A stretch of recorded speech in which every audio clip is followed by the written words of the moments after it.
You know what the problem with helping is, Jake? Love to hear this. Okay, here's the problem with helping. The helper has all the power. Mm-hmm. I'm at the food bank. I'll tell you how many cans you're going to get, what kind of cans you're going to get, how often you're going to get them, how many bags you're going to carry them in, and whether you can come back next week because you looked at me sideways or not. And What the kind of person food receiving bank do the you help, go to? I know. Listen, this is most food banks. They're Okay, tough go ahead. places. Yeah. Okay. So the person in the line, just do what you're told, get the help, be grateful, because if you're not grateful, that's a problem too. And then Right. don't cause any trouble, get out of the way. The helper has all the power. So when it comes to the servanthood or servant helper, these people are kings sitting on top of resources. There's in no way that they are a servant in the sense that I think they want to be represented or presented. Yeah, no, I think that's right. It's it's that savior narrative. I can help. Help is power. Yeah. Yeah, you're right. Helping is power. This is a podcast where two old friends, both Canadian, one black and one white, and both men, explore what it looks like to adopt the mindset of an inclusive society. Instead of asking, how do we get there, Jake and Chris discuss, what does it look like to act as if we're already there? Welcome to The Disorienting Dilemma. I'll tell you what, colonizing through human history has always been seen as helpful. Mm-hmm. The church, we're going to, help the natives in South America. Mm-hmm. If they don't want our help, we'll kill them. But we're going to help them, and we're going to equip kings and generals to help too. And we're going to help the Native Americans by putting them on reservations. We'll hold your table for you in your own land here. You can go.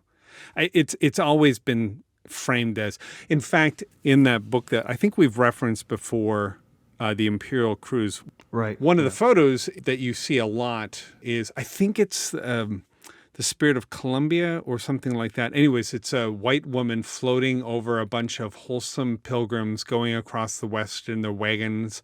And she's got in their in white flowing robes, and she's got in one hand a book, education, and in the other hand something to show strength and power. Anyway, or maybe that's Liberty, whatever her name was.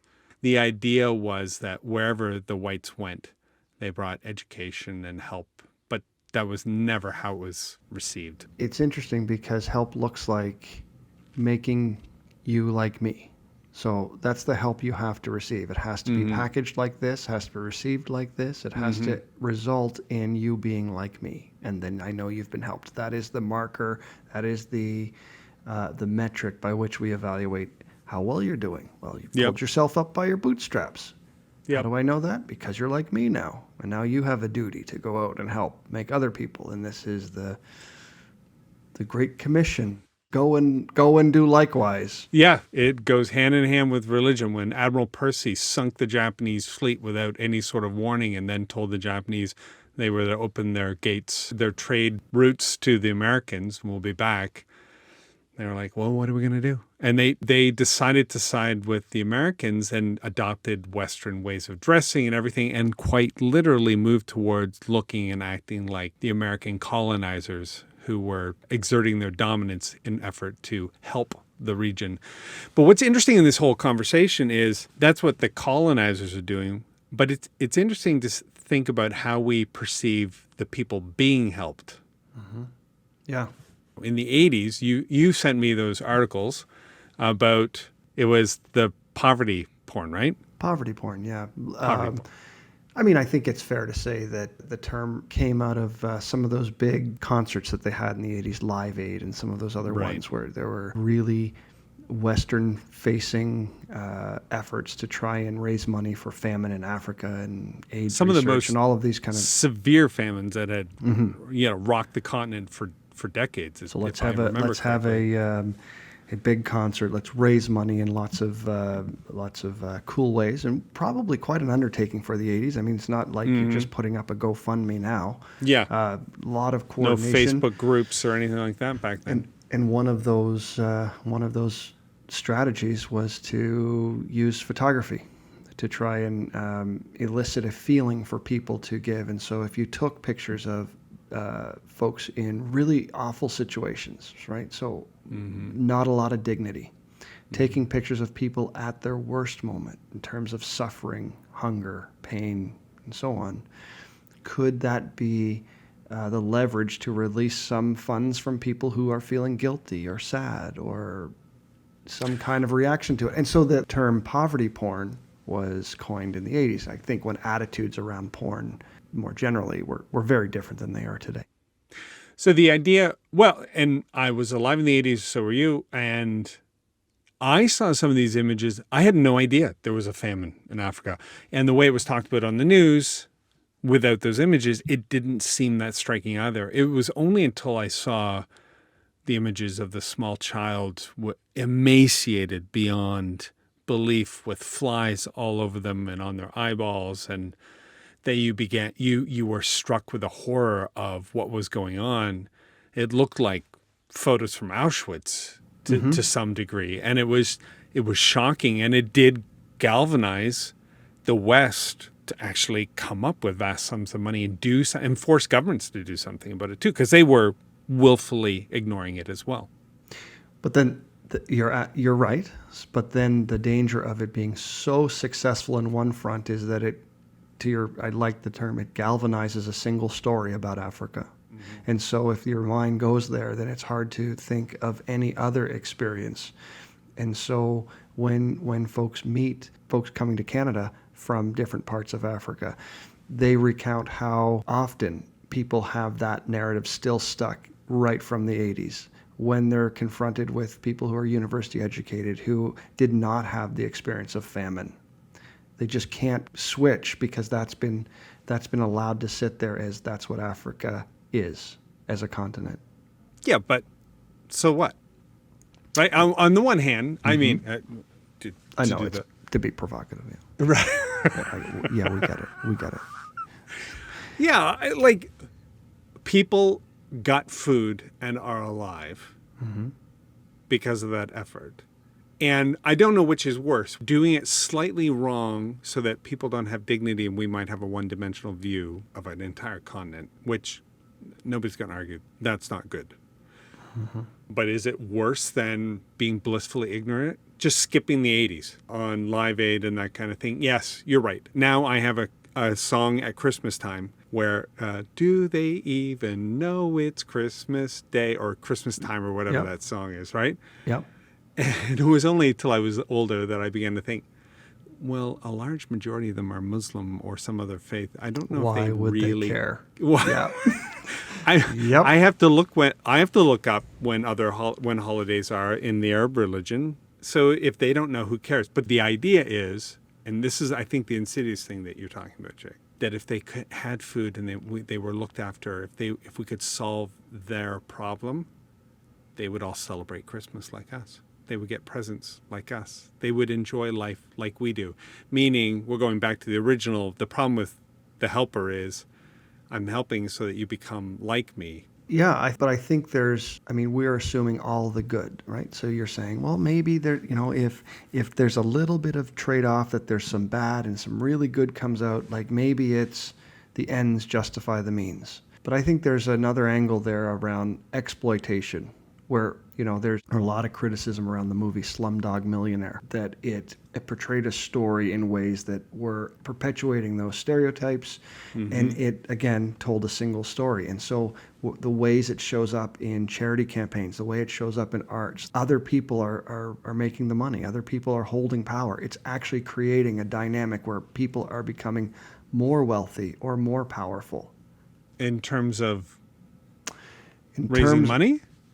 Well, it's not always money, right? I don't know. So what's the benefit? So we talked about it in terms of Live Aid and to raise money for charity and family. Right.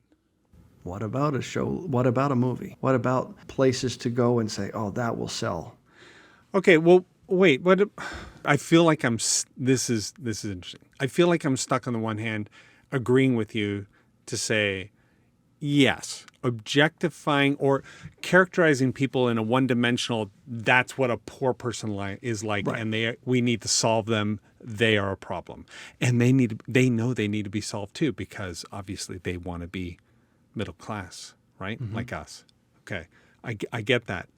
On the other hand, what should we have done in the 80s? Sort of send out detailed, well-researched articles or books on the constructs and systemic nature of poverty and how you break the poverty cycle out to people and encourage them after a period of time to design proactive innovations to help Africa. I mean, really, we needed a transfer of wealth. We needed food in Africa the fastest way possible because people were dying.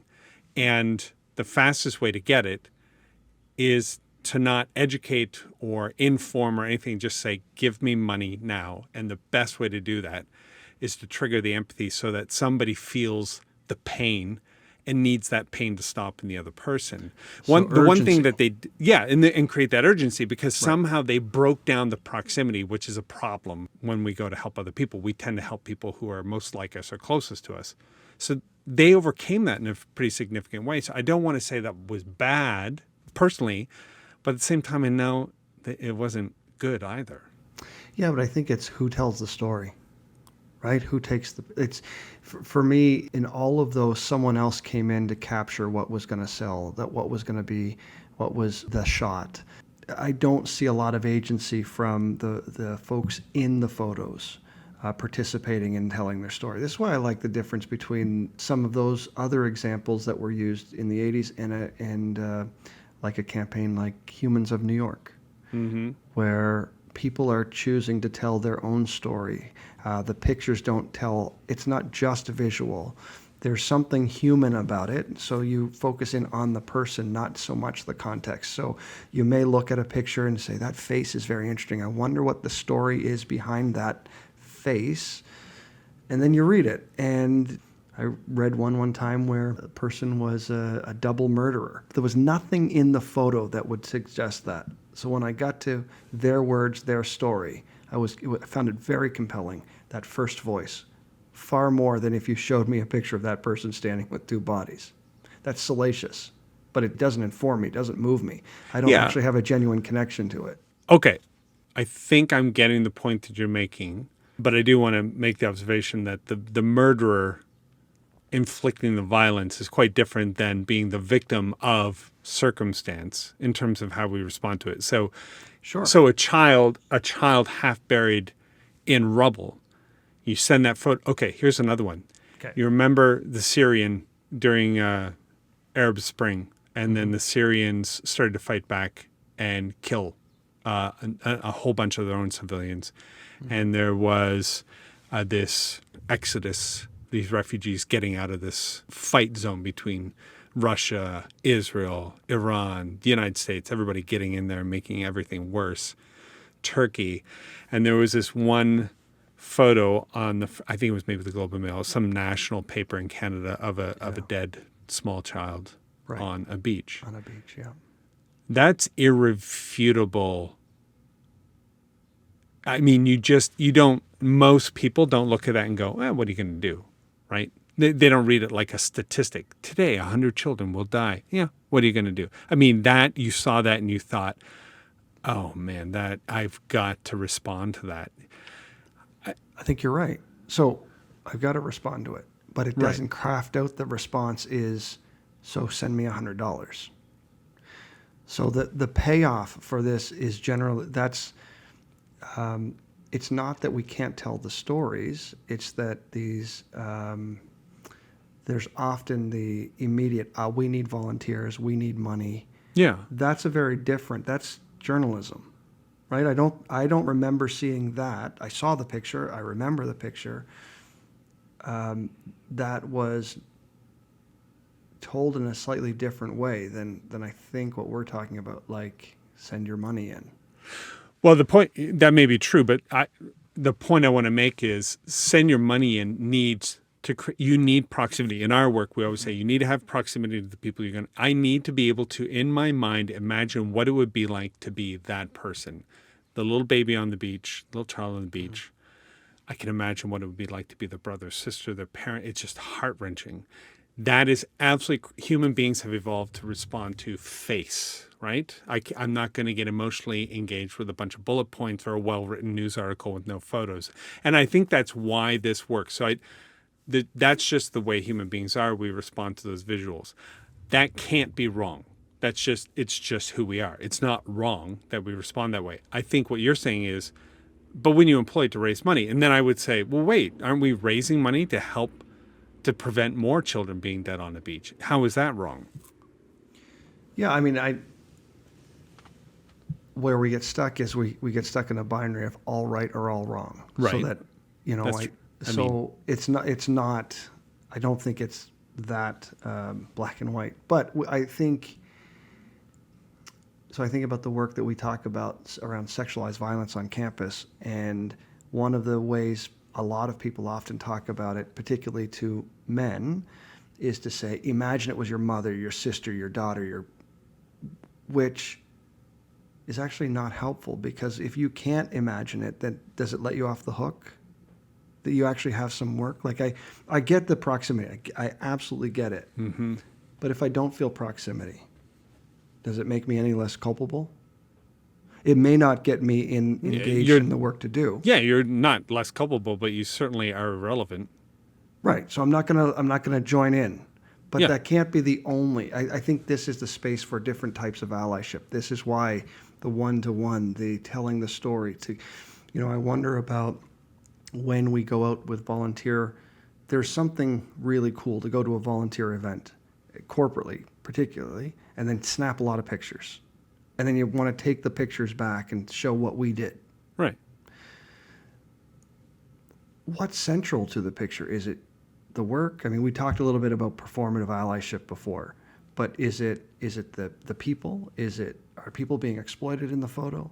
Is it the end product, the end state? Is it the work that we are doing together? Is it, like, how do you do that? Like when we talked about getting pictures for the website for the show, we couldn't do it because we have no pictures. Oh, from back in the day. From back in the day. Well, part of the problem was I didn't own an iPhone, right? Yeah. 1997. Well, we have one now. Do you take lots of pictures now? Yeah. When you're out? Yeah. Of what? Food, drinks that I order. No, not that. Shoes. When you're working, when you're volunteering, when you're in the work. Oh, well, yeah. Well, we'll take pictures of ourselves in front of the building or that kind of thing. Yeah, pretty ad hoc type of casual pictures. What are you careful of, though? Because I know we've had these conversations before. Yeah, about what's not in the photo. We're not exploiting people. We try not to, right? So that's a principled decision to say, I would never want to be photographed on my worst day. Right. But sometimes when we're out with people, they're like, can we be in the photo? Because they want to. So we talk to them about, their disposition, about being in our photo, just like we would anybody else on the street. Which is fine because they are anyone else. They're human. I mean, I think that is a very human interaction. Yeah. I'm going to tell you where I'm going to post it. I'm going to tell you how it's going to show up. I'm going to tell you where I'm going to use it. Yeah. We would get these releases from just about everyone. Yeah. So how do you use it? How do you use those photos in But I've seen this go the other way too, which is, look, I'm going to tell you about this issue. I'm going to tell you why you should care about it, and then I'm going to ask you for money. And no, I'm not going to go introduce you to anybody, and you're not going to meet them, and blah, blah, blah. You should just, because that's disgusting, and you're being, we don't want to exploit people. I'm thinking. Oh, like a gatekeeper. Yeah, it's just like, well, then all I know is I'm giving to you and what you think is important. Yeah. And I don't think you're that important. So I'm not going to. What I mean is that by trying to protect their dignity, they absolutely eclipse them so that I couldn't see anybody but them. So in a weird way, ironically, by trying not to take advantage and exploit them, but protect the poor's dignity, I have seen people completely remove them from the equation. And because they were trying to be such a good ally, they made it just about them and what they said and their argument. They became exactly the thing that that they didn't want to be, and it became about them and their speech. And I just thought that's not a fair representation. You're not speaking on. If I don't have some sort of connection with the community, I don't know. It feels It's tough, right? We make them invisible in that. yeah. Right, we make them invisible, so there will be no connection. There There would cannot be no connection, even if they told me a story about someone, but they didn't. They weren't gonna let that go because we didn't deserve to know. They were protecting those people. I get their point of view, but I also understand why that will never work. So what does work? It's hard, right? It's hard. I think it's meant to be hard. It's supposed to be. I would want to be thoughtful about it and have to think through it before we just snap pictures at the next event. Which I'm not advocating for at all. I am No, I know. advocating for some of the thinking behind why those pictures are important to create proximity. For me, if you cannot, the people you're helping, the community you're helping, if I don't have enough information and understanding to be able to picture myself in that place, to imagine what it would be like to be the other person. That's what, in my mind, humanizes and moves away from the objectifying. They're a problem to be solved. They're the poor are broken, that kind of thing. But I still need to be affected by what is breaking them, right? Because it's breaking me too, and I'm contributing to that breaking. There has to be something. Disorienting dilemma. Right. This is that moment where you have to now start to make sense of this new thing. So instead of, and maybe this is where it goes back to pornography, but instead of just seeing it on a screen as apart from me, I'm just consuming it. Right. I'm actually in the story. The story can involve a lot of the same things, but it's not objectification because it's a with posture. Maybe I've talked about it before, but maybe you have to explain that with posture. But no, but I think that's interesting. If we're giving folks a framework to just principally think this through. So if the end result is what you've described, I think is not enough. It is that the starting place has to also be about as intentional. Like, I don't think you can just happen to get there and do a little bit of good and, luckily we landed this way. But if you're taking pictures, if you're sharing stories with the end to create proximity, and if you know that and that's absolutely a deliberate part of that strategy, then it sounds like it's okay. yeah, we used to say that, right? We used to say, Yeah.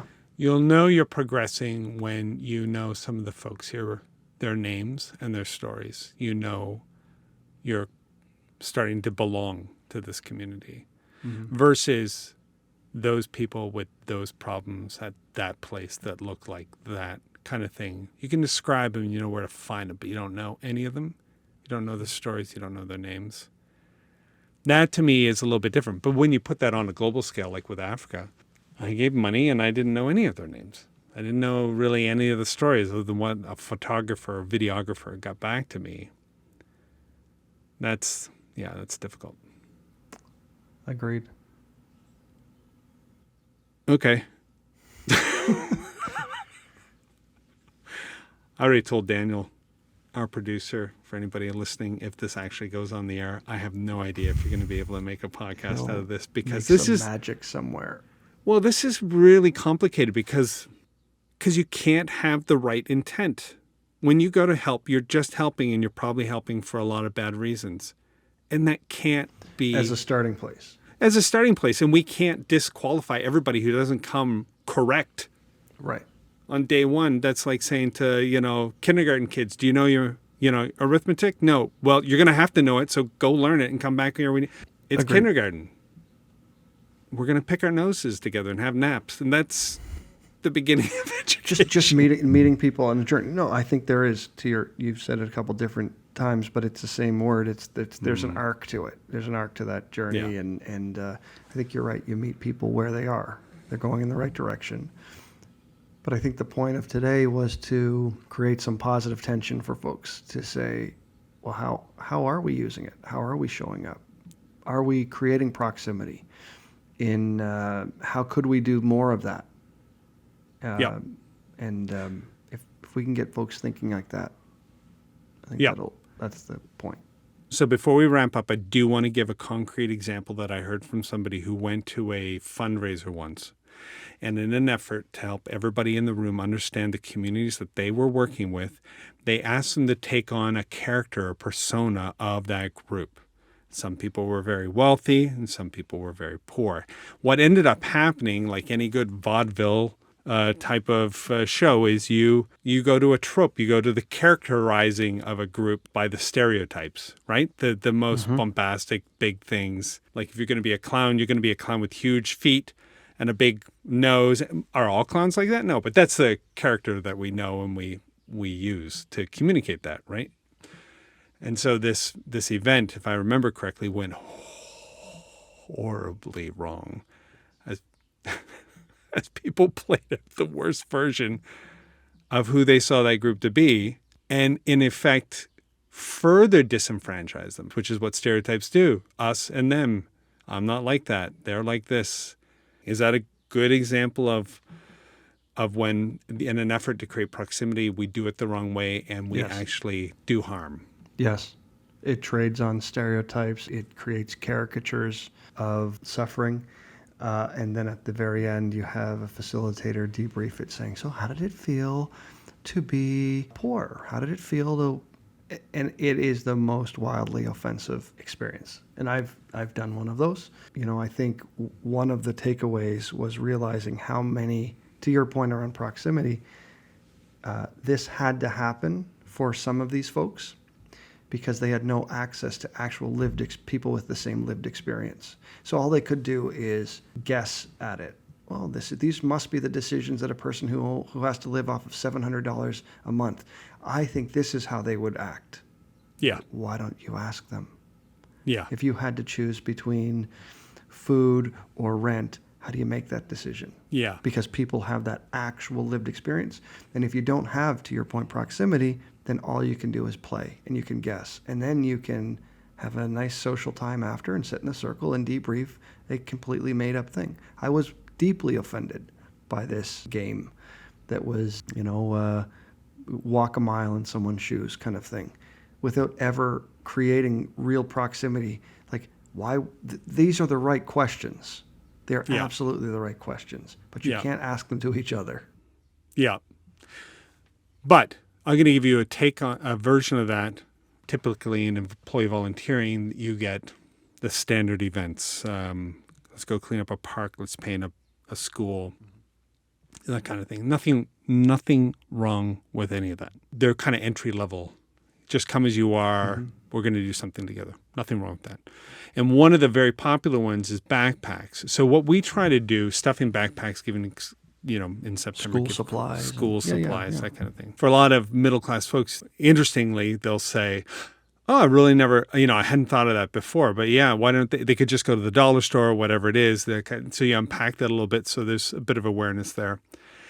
But what we try to do is introduce a transformative elements. And so that means framing the experience, which means we're going to inform it so that when people try to make sense of what they're experiencing, they can use the material that we have given them, the insights that we've given them. And we're not telling them what to think or why they should think it or why they should care. We're just giving them information that can inform the context of the experience. So when they go to bring meaning to that experience, if they choose to, they can use some of the information that we've given them. And framing experience means you have a brief and a debrief. And during the brief, we try and create this proximity.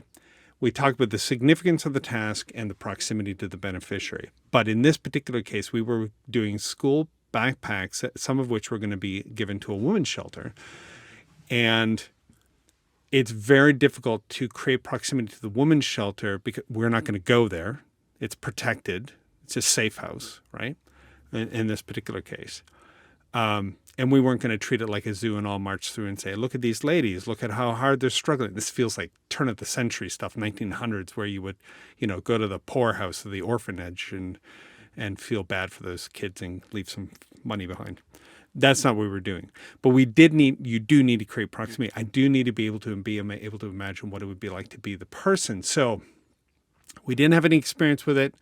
None of the people in that room, as far as I knew or could tell, had ever been to an emergency shelter. Maybe some had, but likely not. Odds are against it. So the nonprofit stood up and talked about what they did. They listed a bunch of bullet points, how much money they raised, what they did, which was all great. But that does not create proximity to the person at the shelter. So I just got up and I had done some research and I talked to some people, and from my own experiences, I created a bit of a character. We gave her a name, fake character. I told them that at the beginning. I said, I'm going to tell you the story of Heidi. I'm not going to tell you any one person's story. Because that's not what we're doing here. But Heidi is a woman going to this shelter, and she's coming in and she's going to get one of your backpacks that you're doing. Now, here's some things that statistically you've already heard about, but I'm going to tell you about Heidi. She's 18. She's had her first baby. She's terrified. Her parents kicked her out. Her partner abuses her and may likely kill her if he finds her. So she is in fear of her life. She does not have a high school education. She has no prospects for a job. She's never been able to hold a job, and she has a bunch of misdemeanors on her record. I want you to turn to the person, we were all in a big circle. I want you to turn to the person next to you in the circle and say, hi, my name is Heidi. Here's what I'm most afraid of this week. I have no idea what they said. It really didn't matter. But for one moment, they had to think, what the hell would it be like to be Heidi? And that was enough. That was enough to change the whole thing, how they were doing it, who they were doing, what they were putting in the backpacks, what they were writing on the cards. Because now they were involved in the story. They had to imagine it, and that does trigger something. I mean, scientifically, it triggers a bunch of chemicals in our brains. But to me, if doing backpacks without that is in a weird way just as objectifying and transactional and quote unquote pornographic. It's just throwing money at a problem. So while you don't want to turn Heidi and her friends into a zoo for the poor that we all go look at, on the other hand, we don't want to remove them from the picture so completely that we're only seeing ourselves in the mirror. I'm trying to imagine what, in just probably like other listeners right now, what would I say? If I were thinking about Heidi right now, what would I want in a backpack? What would I want to, what am I afraid of? What am I thinking of? What am I good at? Well, who do I love? What are the things like, I think if any time we can tell a more complete, more fulsome picture, story, just round out the character of, nothing is all bad. There are really tragic things, but Heidi has some really great things too. There's some strengths, but we don't dig far enough. And I think in proximity, that's what you're forced to confront. Yes. You're forced to confront that, you don't act like I thought you might act, because I was just thinking of you as a list of all of these risk factors. Yeah. So I think I'll go away and think a little bit about Heidi today. That's probably a good place to leave it. This podcast is brought to you by the RW Institute, produced by Daniel Parker, recorded remotely in Los Angeles from Baltimore, Maryland, and Halifax, Nova Scotia. Be sure to subscribe so you can keep up with the conversation. Care to react? Submit your comments at rw.institute or on the comment feature where you're listening now.